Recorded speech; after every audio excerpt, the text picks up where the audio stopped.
Zen Buddhism by the numbers, number 6, the Paramitas, Dhyana meditation. An excerpt from Fukanza Zenji, Universal Recommendation for Zazen by Dogen Kigen Zenji. The way is perfect and all-pervading. How could it be contingent upon practice and realization? The Dharma vehicle is free and limitless. What need is there for concentrated effort? Indeed, this very body is far beyond the world's dust. Who could believe in a means to brush it clean? It is never apart from you, right where you are. What is the use of going off here and there to practice? And yet, if the slightest difference arises, it is like the gap between heaven and earth. With the least like or dislike, the mind is lost in confusion. Suppose you are confident in your understanding and rich in enlightenment, enjoying clarity of vision, attaining the way, clarifying the mind, and arousing an aspiration that scales the heavens. You are still merely scouting the outskirts, far short of the vital path of emancipation. Consider the Buddha. Although he was wise at birth, the traces of his 6 years of upright sitting can yet be seen. As for Bodhidharma, although he had received the mind seal, his 9 years of facing a wall is celebrated still. If even the ancient sages were like this, how can we today dispense with wholehearted practice? Therefore, put away the intellectual games of parsing words and chasing phrases, and take the backward step that turns the light and shines it inward. Body and mind of themselves will drop away, and your original face will shine forth. If you want to realize suchness, practice suchness right here and now. For Zazen, a quiet room is suitable. Eat and drink moderately. Cast aside all involvements and cease all affairs. Do not think good or bad. Do not administer pros and cons. Cease all the movements of the conscious mind, the gauging of all thought and views. Have no designs on becoming a Buddha. Zazen has nothing whatever to do with sitting or lying down. The Zazen I speak of is not meditation practice. It is simply the Dharma gate of repose and bliss, the practice realization of totally culminated enlightenment. It is the manifestation of ultimate reality. Traps and snares can never reach it. Once you grasp it, you are like a dragon gaining the water, like a tiger taking to the mountains. This being the case, intelligence or lack of it does not matter. Between the dull and the sharp-witted, there is no distinction. If you concentrate your effort single-mindedly, that in itself is negotiating the way. Practice realization is naturally undefiled. Going forward in practice is nothing more than being ordinary.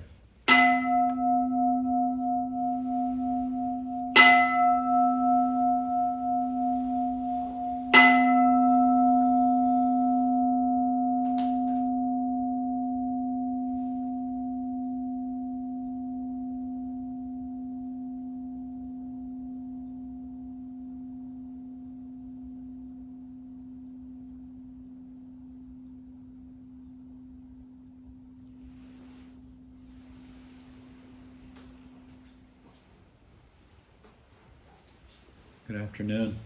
Good afternoon. It's wonderful to be back at New York Sendo, to be with many people that I've known for many years and some people that I've met only today. It's good to see young people, older people. This is what makes the Sangha vibrant.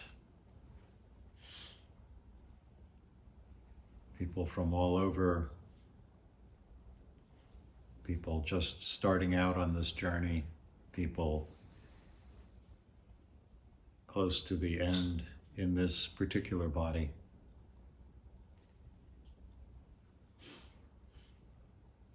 So I've been doing this series of talks called Zen Buddhism by the Numbers, taking the various lists that we have in Buddhism as a way of introducing the points of Dharma teaching in a way that perhaps is more easily digested. The number 6,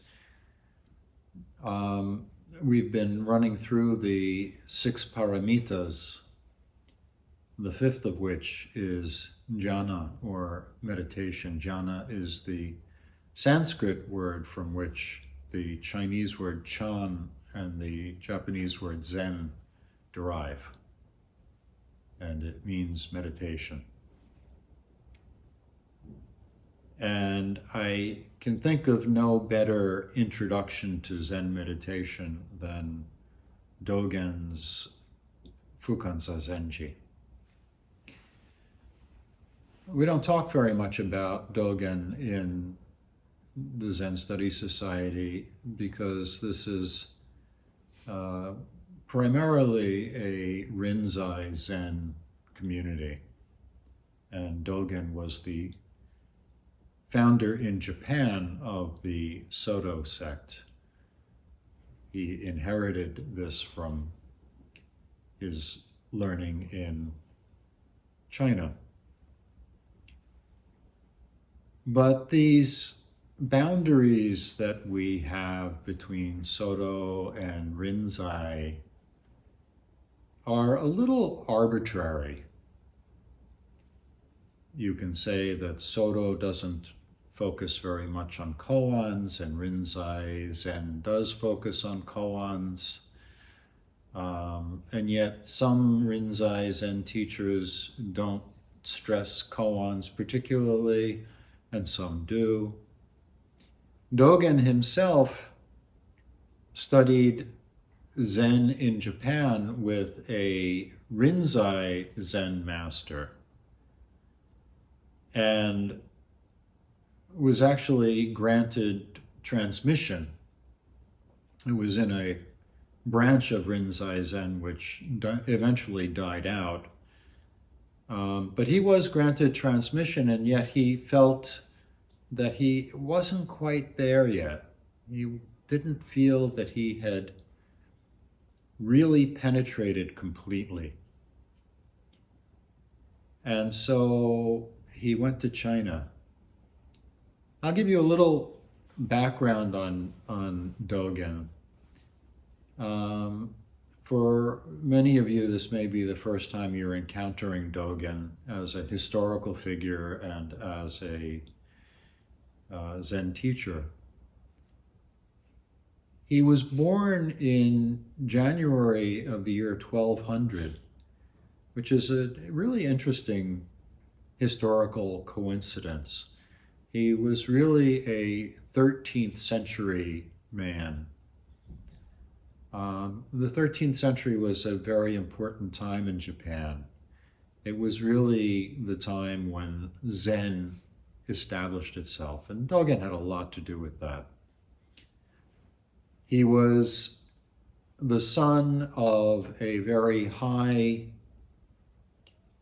official in the Japanese court, but he was the illegitimate son of that official. And so he didn't enjoy the prestige that might have come to him if he were a legitimate heir. He was raised by his older brother and his mother. And his mother died when he was young, only 7 years old, leaving him essentially an orphan. He was devastated by the loss of his mother and became a monk at a very young age. He was only 13 years old when he became a monk. He became a monk ordained in the Tendai Buddhist lineage. And he studied under a master, but he was very troubled by a question. As you know, in the Song of Zazen, we chant, sentient beings are fundamentally Buddha. Sentient beings are Buddha from the beginning. Sentient beings all have this Buddha nature. But Dogen could see that all of the people around him were suffering, were doing bad things, were not what he thought a Buddha would be doing.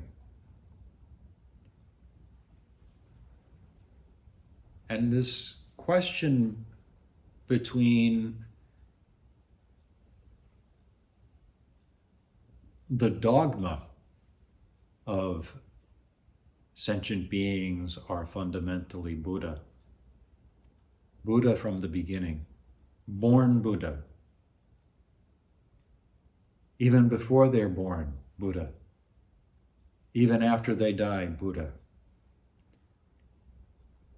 This teaching, which is so beautiful, he couldn't reconcile it with what he was actually seeing in the world. And he was deeply disturbed by that. And his Tendai master couldn't satisfy him on this question.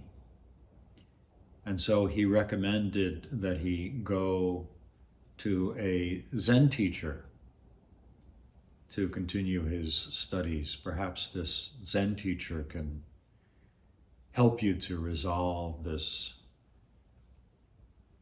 natural koan that you have, this horrible doubt that you have.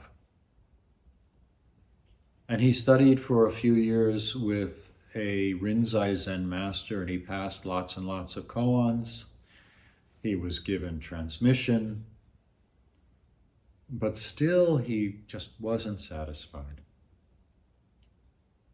And so when he was 23 years old, in 1223, he went west to China. And again in China, he studied first with a master of the Rinzai lineage. and he remained unsatisfied. Then he met a teacher of the Soto lineage, which in Chinese, and my pronunciation of Chinese is horrendous, but it's called something like Kaodong. I will refer to Chinese masters generally by their Japanese names because I know how to pronounce them in Japanese, and I'm baffled by the pronunciation in Chinese. So the master that he met in Chinese is Tiantong Rujing, but in Japanese, Tendo Nyojo. And he studied with him for 4 years. And during that time, he felt all of his doubts vanish. He felt that he had fully penetrated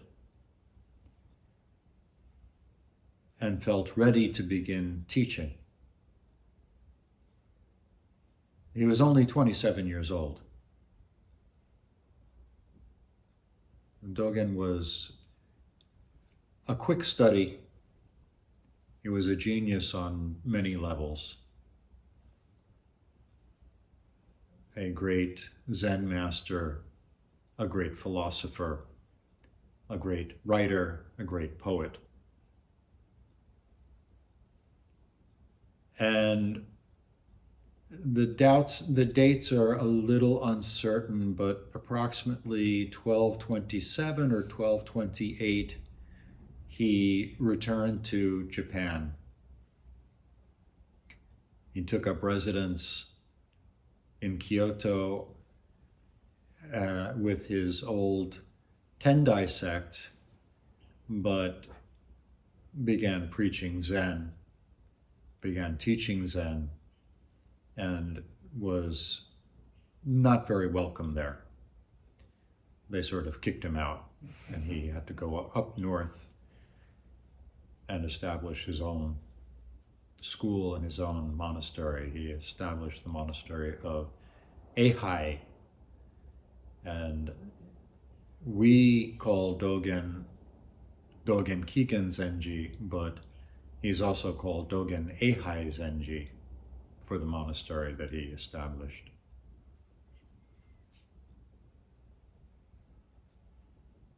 The first thing that he wrote when he came back to Japan was the text that I read from today, Fukan Zazenji, or the Universal Recommendation for Zazen. He was very firm in his belief that, yes, we all have the Buddha nature, but unless you practice, unless you sit Zazen, unless you practice wholeheartedly and make practice your whole life, you'll never realize this Buddha nature. A dog may have Buddha nature, but doesn't realize it has Buddha nature. And we don't realize we have Buddha nature unless we practice.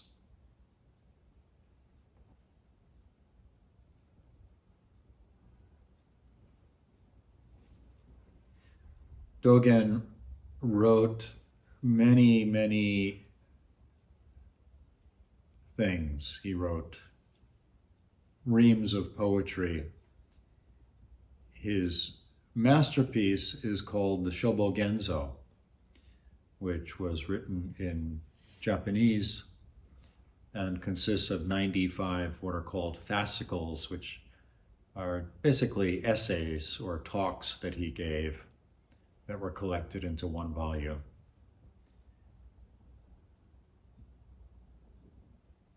He also wrote another book called Shobogenzo, but that was written in Chinese, and that was a collection of 300 koans. many of which are featured in his teachings elsewhere, including the more famous Shobogenzo in Japanese.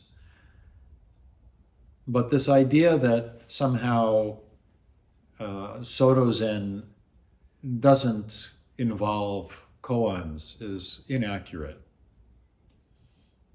Dogen always incorporated koans in his teaching, sometimes just quoting from them, sometimes giving the entire story,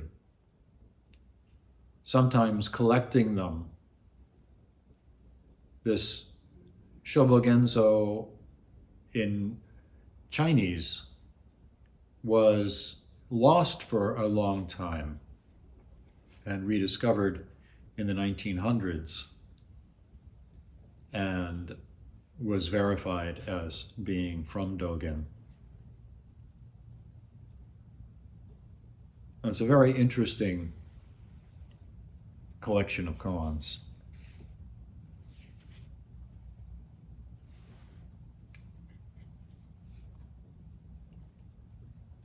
One of the koans from the Treasury of the True Dharma Eye, Shobogenzo, Case 8, and this is also found in the Rinzai tradition. Case 8, Nangaku polishes a brick.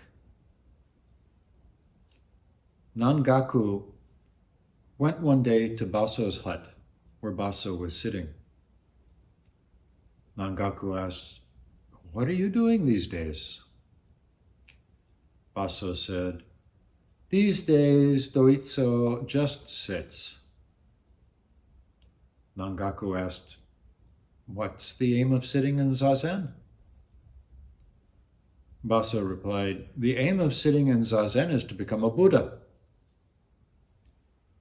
Nangaku picked up a brick from the ground and started polishing it. Baso asked, "What are you doing?" Nangaku said, "I'm trying to make a mirror." Baso asked, "How can you make a mirror by polishing a brick?" Nangaku said, "How can you become a Buddha by doing Zazen?" Baso asked, "What do you mean by that?" Nangaku said, "Think about driving a cart. When it stops moving, do you whip the cart or the horse?" Baso said nothing. Nangaku said, "Do you want to practice sitting Zen or sitting Buddha? If you understand sitting Zen, you will know that Zen is not about sitting or lying down. If you want to learn sitting Buddha, know that sitting Buddha is without any fixed form. Do not use discrimination in the non-abiding Dharma. If you practice sitting as Buddha, you must kill Buddha. If you are attached to the sitting form, you are not yet mastering the essential principle." Baso heard this admonition and felt as if he had tasted sweet nectar. This is interesting for a number of reasons. One is that Nangaku and Baso are not in the Soto lineage. The lineage in China is the same for both the Soto and the Rinzai school up to the sixth ancestor. In Chinese, Hui Neng, in Japanese, Eino. After that, one of Eino's disciples, Seigen Kyoshi,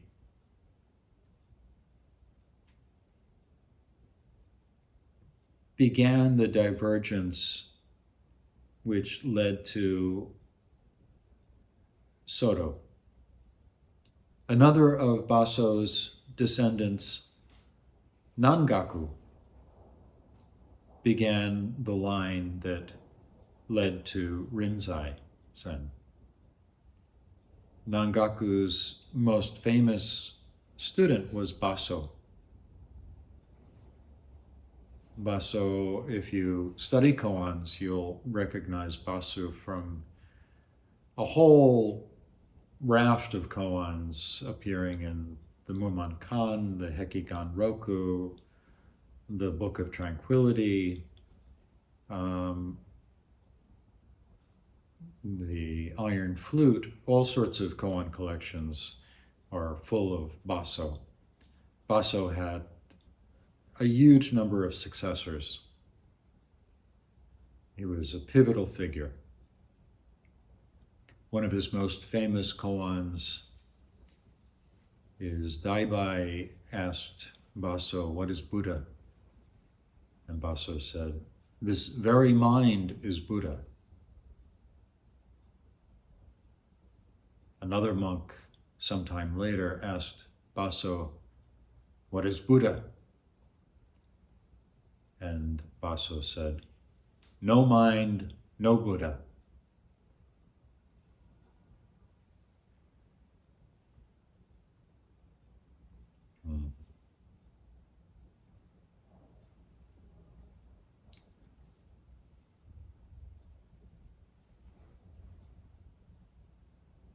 So it's interesting that Dogen uses Baso in his teaching.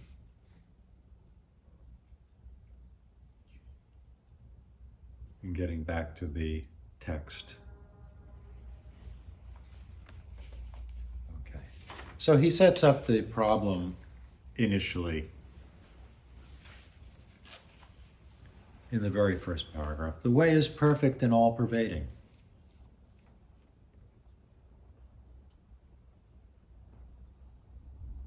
It's limitless.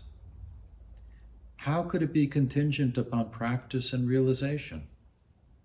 If you're already Buddha, why bother? Why bother sitting? Why bother going off to a monastery?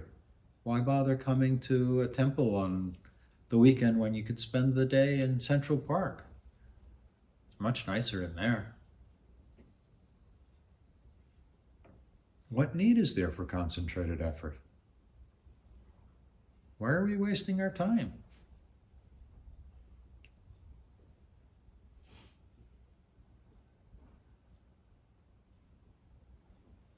Because we don't feel like the way is perfect and all-pervading. We don't feel like our very mind is Buddha. We feel like our very mind is confusion and pain and suffering. Our very mind is just up in the air. Our very mind is chasing after phantoms.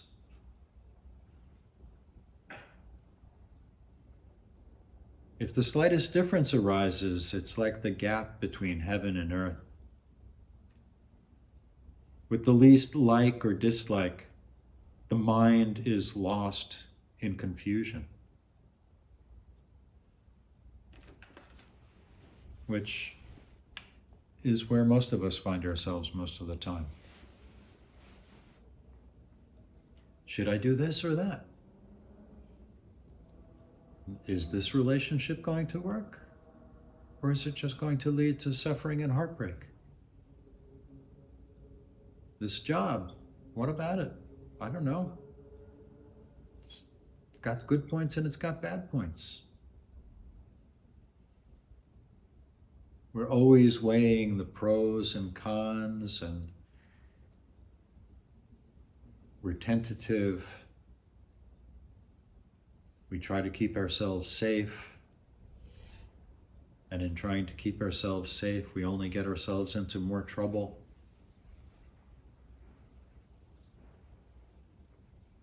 With the least like or dislike, the mind is lost in confusion.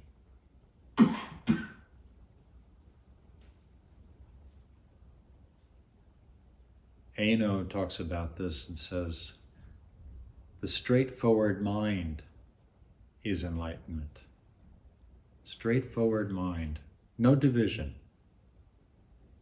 just running straight ahead. And this is hard. It's hard for us because we're constantly weighing our likes, our dislikes. This is good, this is bad. Always stuck in this dualistic treadmill.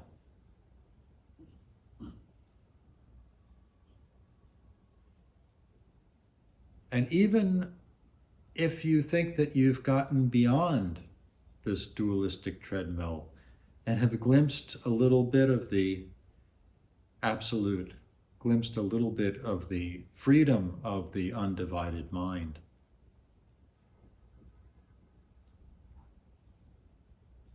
still there's something more.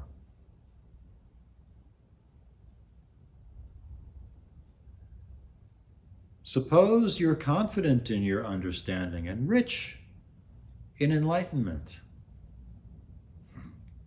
enjoying clarity of vision, attaining the way,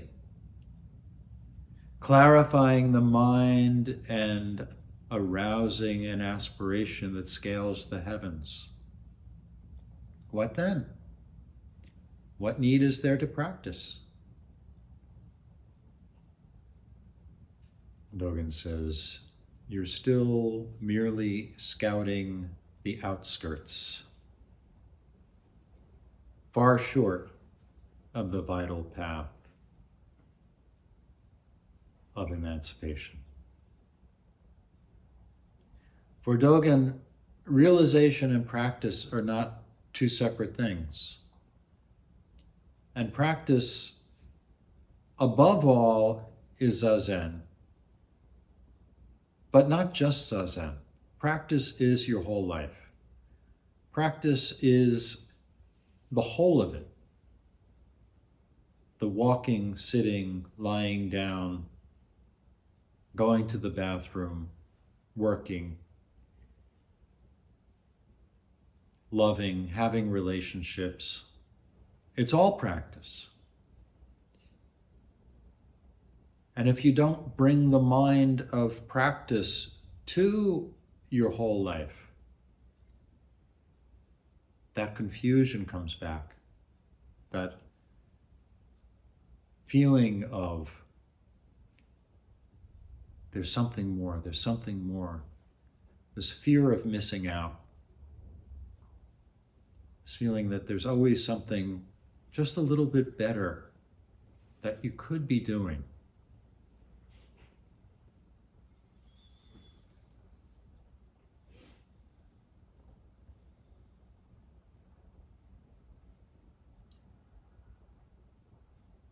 Dogen tells us, put away the intellectual games, parsing words and chasing phrases, reading this book, reading that book, listening to this lecture, listening to that lecture, listening to me. All of it is just so much window dressing.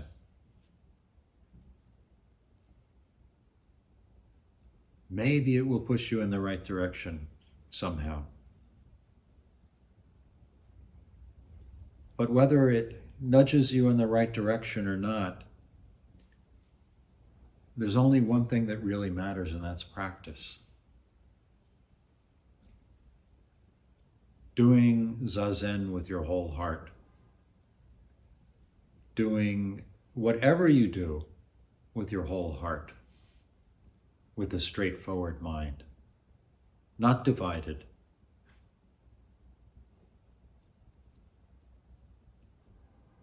The confusion that arises in this world can seem absolutely brutal.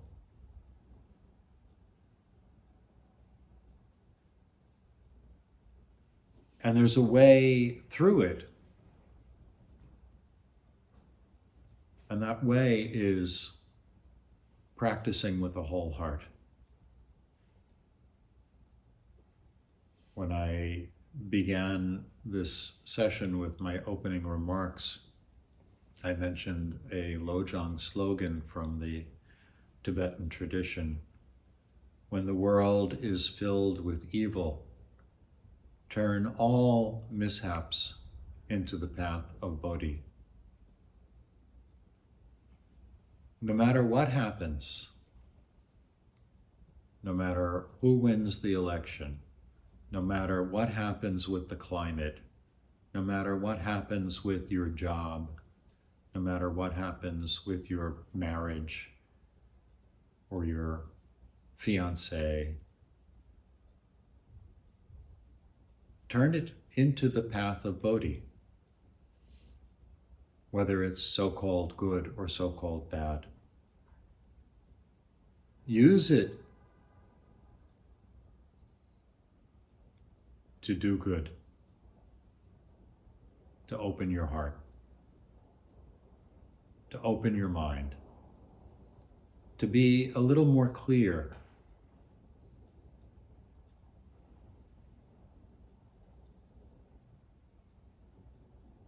Use it as a key to opening the meaning of however innumerable all beings are, I vow to save them all. However inexhaustible delusions are, I vow to extinguish them all. This is the path of Zen.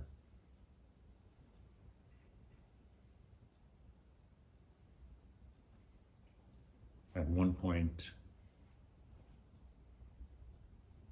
later in this Fukan Zazenji, Dogen is giving advice about how to do Zazen. And it sounds like your standard advice. A quiet room is suitable. Eat and drink moderately. Cast aside all involvements and cease all affairs. Yeah, this is exactly what we do when we come to session, right? We eat and drink moderately. We spend our time in a quiet room. We cast aside all of our usual concerns. We buckle down to just doing our Zazen practice, our chanting.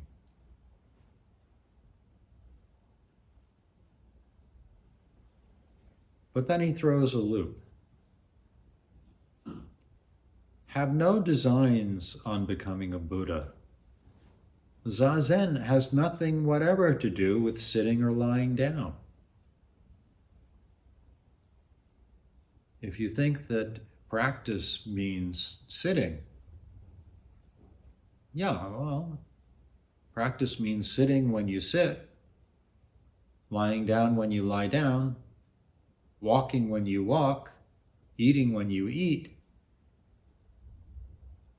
It means doing all of it with the aim of being absolutely one with what you're doing.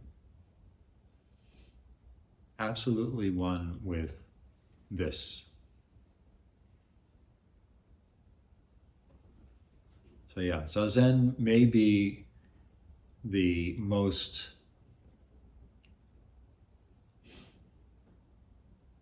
particularly Zen practice. The name Zen in itself comes from that word, meditation. Zazen is sitting meditation. But if you are only practicing meditation when you sit and not when you are waiting in line at the bank or standing on the subway or trying to avoid eye contact with a beggar, then it's not really Zen. Zen is every moment of your life.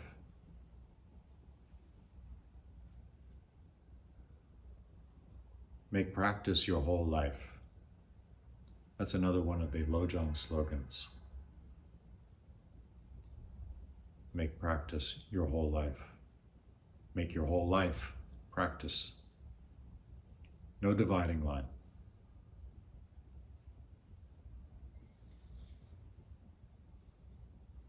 Dogen then gets really radical and says, the Zazen I speak of is not meditation practice. That is to say, it's not any of the usual kinds of practices of concentration. It's not trying to shut anything out. It's not trying to become one with. It's just opening your mind, watching, being with. And not even being with, but just being. It's simply the Dharma gate of repose and bliss.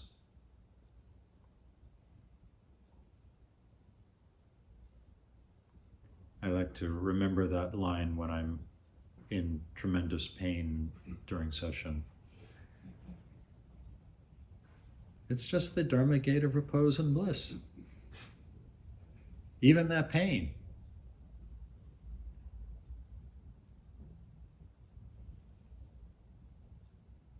Even that confusion. If you're not invested in it, if you're not fighting it, if you're not setting up something in opposition to it, then it's just the universe.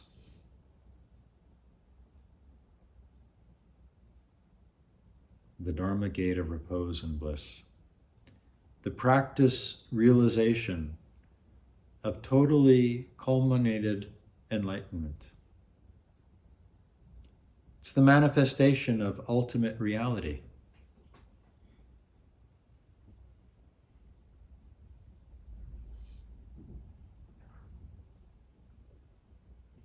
Traps and snares can never reach it. Once you grasp it, you are like a dragon gaining the water, like a tiger taking to the mountains. So, what is he talking about?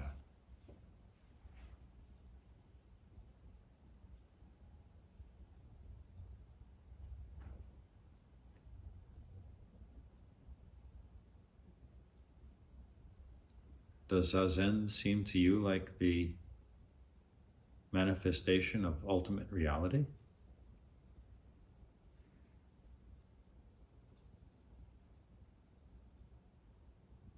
That's a serious question. Anybody have an answer for that? Does it seem like the manifestation of ultimate reality? Okay. Let me put it another way. What isn't the manifestation of ultimate reality?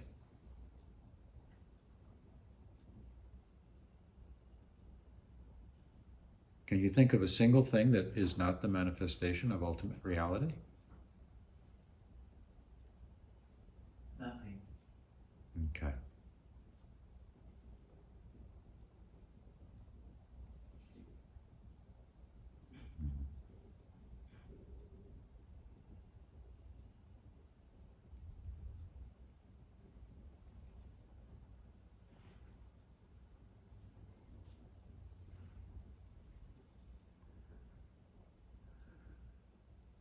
What can keep you from realizing the manifestation of ultimate reality?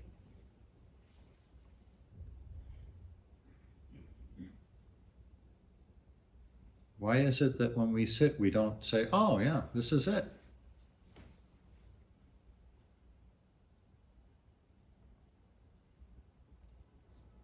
because there's something in us that is separating us from it. Something in us which is judging it as good or bad, painful, enjoyable. Something which is pushing us towards running away, or something that we're trying to hold on to. Oh yeah, that moment right there, that was really good. I want that back. Why can't I do Zazen like I did this morning when everything just seemed like I was so blissful? It was great.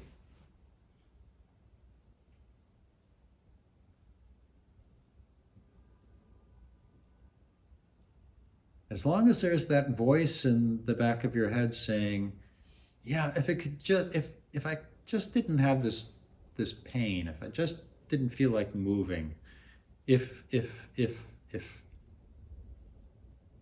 as long as there's that if, that's what he's talking about when he says, when the slightest differentiation arises, the slightest difference, it's like the difference between heaven and earth. As long as there's that if, as long as there's this feeling that you're setting something up in opposition. I frequently advise people to do a meditation technique called the body scan.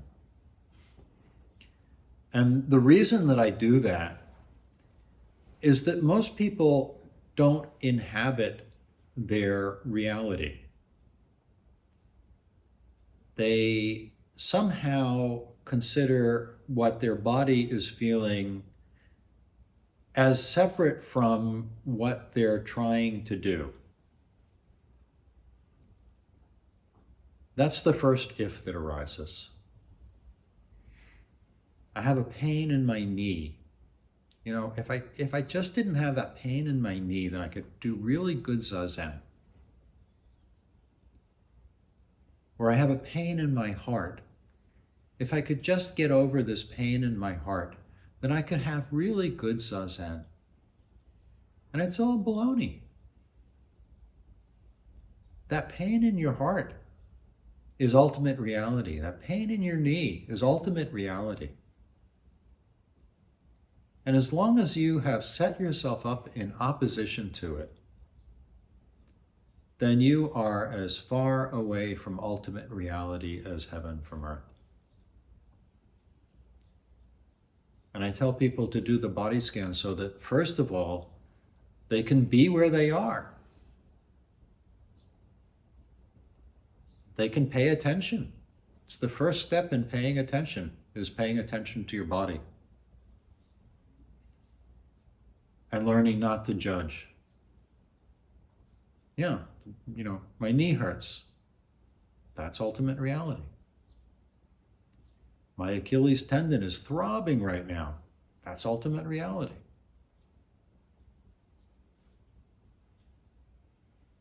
And as long as I don't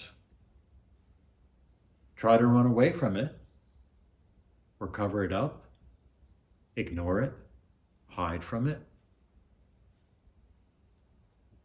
it's just as good an ultimate reality as any other.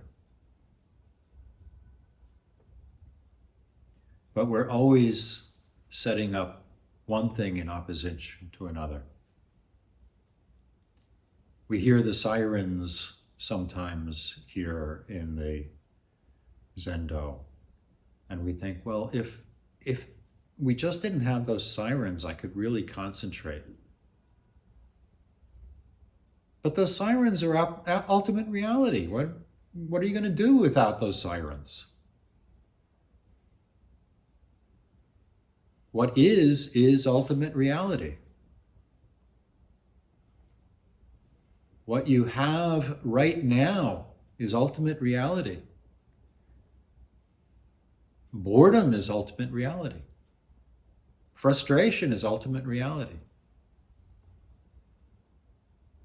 And all you have to do is notice and pay attention. And it will change to some other thing. And as long as you're not standing in its way and trying to hold back the flood, it will just change like the clouds in the sky, changing without any obstruction. And pretty soon, you learn to observe and be with and appreciate without trying to shape it into good zazen, bad zazen, pain-free. If you want your body and mind to drop off, stop worrying about your body and mind.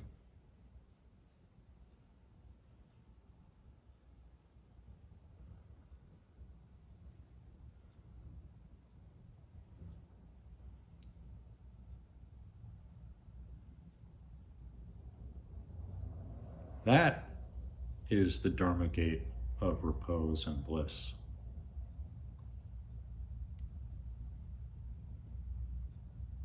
Once all opposition ceases, that's the Dharma gate of repose and bliss.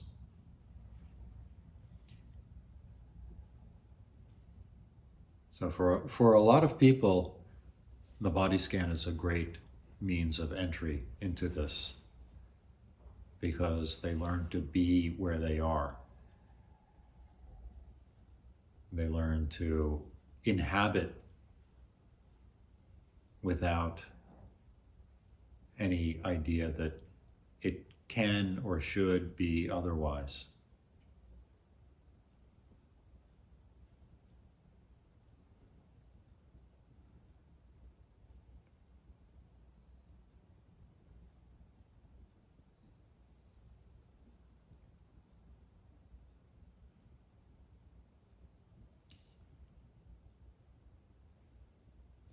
One of the great things about Dogen is his poetry. He wrote hundreds and hundreds of poems. One poem that he wrote on Zazen practice. The moon, of course, is a symbol that's frequently used for enlightenment. The moon mirrored by a mind free of all distractions. Even the waves breaking are reflecting its light.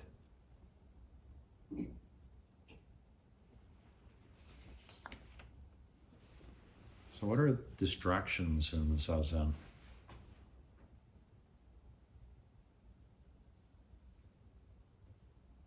Anybody want to name a few distractions that occur in Zazen? Thoughts. Yeah. Yes and no. A thought is okay, as long as you don't try to catch it, or it doesn't catch you. If the thought is like the cloud passing through the sky, that's not really a distraction. Once you get caught by it and you start trying to move with it, or it moves you, then it's a distraction. What else is a distraction in Zazen? Trying to solve a problem. What's that? Trying to solve a problem. Yeah, that's a good one. That's a good one. Yeah. So and what happens when we try to solve a problem? On the most fundamental level. You're not accepting it. Yeah. Well, it's a weighing, right? Where it's a dualistic process. You generate possibilities and you weigh each possibility one against the other. And there are times when that's a good thing to do. There are times when that's really great. And there are times even when doing that while doing Zazen may be the best use of your time. One thing to keep in mind is that if you're making practice your whole life, then you've got a lot of space in your life for those dualistic weighings. And there may be a time when you're sitting in the Zendo and everybody thinks that you're doing Zazen, but what you're doing is figuring out what you should be doing because this matter is overwhelmingly important in terms of the next day or week or year. And it's entirely appropriate that you spend your time figuring it out. If your whole life is practice, there's a lot of space for a lot of different forms of practice. But when you're doing Zazen and you want to enjoy the Dharma gate of repose and bliss, then that's a distraction. So it's not always inappropriate, but it's not Zazen. Yeah. You have to keep in mind that if your whole life is practice, you're free to practice as you want. And that will include moments of completely undistracted repose and bliss. And it will include times of weighing and judging. And one is not necessarily bad in the right circumstance and totally inappropriate in another. But only you can figure out which is which. Any other distractions? I didn't move quite right last time. Maybe if I do it this time, it'll be different. I'm sorry, I can't hear you. You're way up there and one of my hearing aids isn't working. I didn't move quite right last time. Maybe if I do it this time, it'll be different. Yeah. That's a good one. That's a good one. Yeah. Actually, one of the real distractions in Zazen is not relaxing. This business of the Dharma gate of repose and bliss, this works if you relax. If you don't relax, you're setting up a tension. You're setting up an opposition. It may just be an opposition to whatever it is that your body is feeling. It may be that you're generating tension in your body because there's some psychological problem that you are trying to avoid, and you're displacing all of that psychic energy into a physical manifestation. Which is another reason why I sometimes recommend a body scan. Because being able to relax in your own skin, being able to relax in whatever your body is experiencing, is one of the most important aspects of Zazen. There's a lot of confusion because you will often hear in Hakuin and in other places and certain teachers say, do your best, try your hardest, exert yourself. And that seems to be at odds with the idea of relaxing. But I would say, exert yourself to relax. Become comfortable with where you are, who you are, how you're breathing, how you're sitting.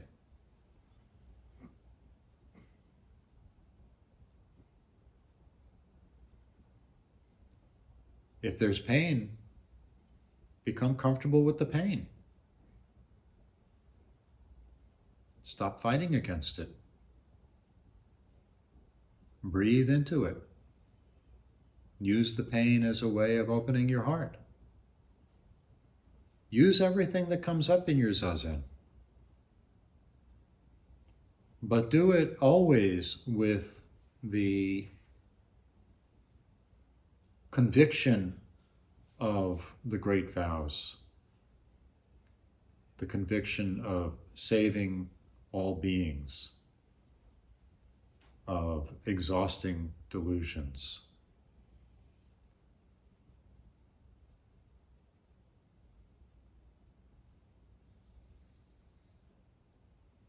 The moon mirrored by a mind free of all distractions. A mind that's right here. Not setting up opposition, one thing against another.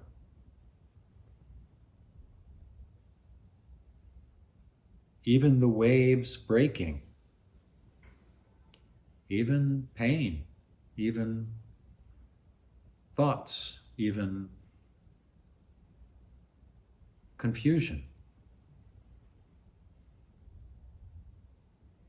The waves breaking are reflecting its light. Another poem that he wrote about Zazen. Raindrop sound. Because the mind is free, listening to the rain dripping from the eaves, the drops are one with me.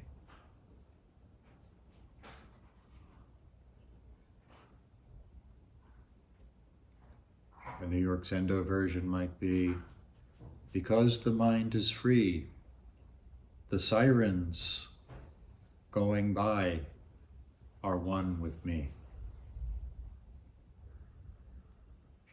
The smell of cooking coming from the restaurant next door is one with me.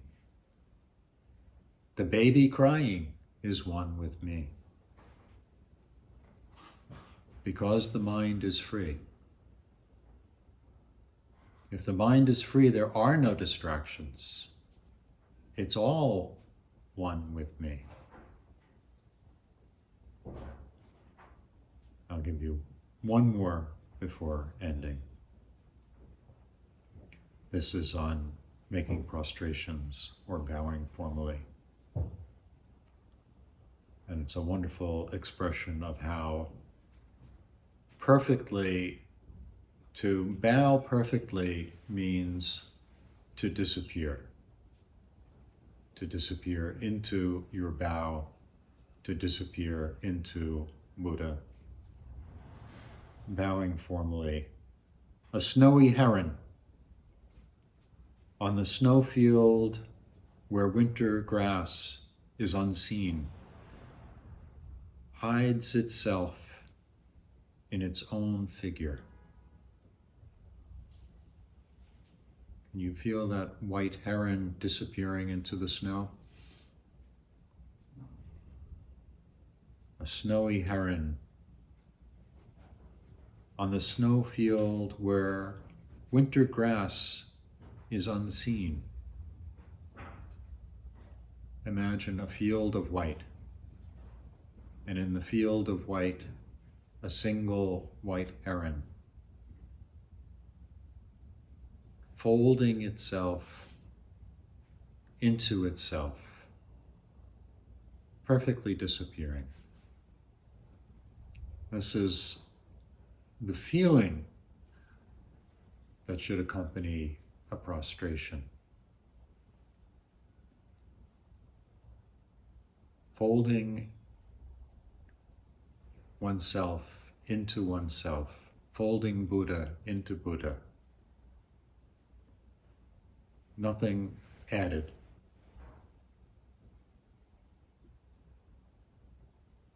Nothing showy. Just disappearing.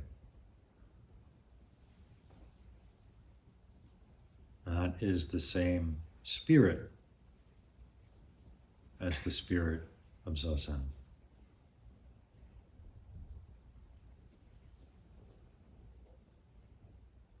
So try to relax in your Zazen. Whatever is coming up, greet it with a free mind, a mind free of opposition, a straightforward mind. Just this, this, nothing more. And that is the paramita of Dhyana meditation.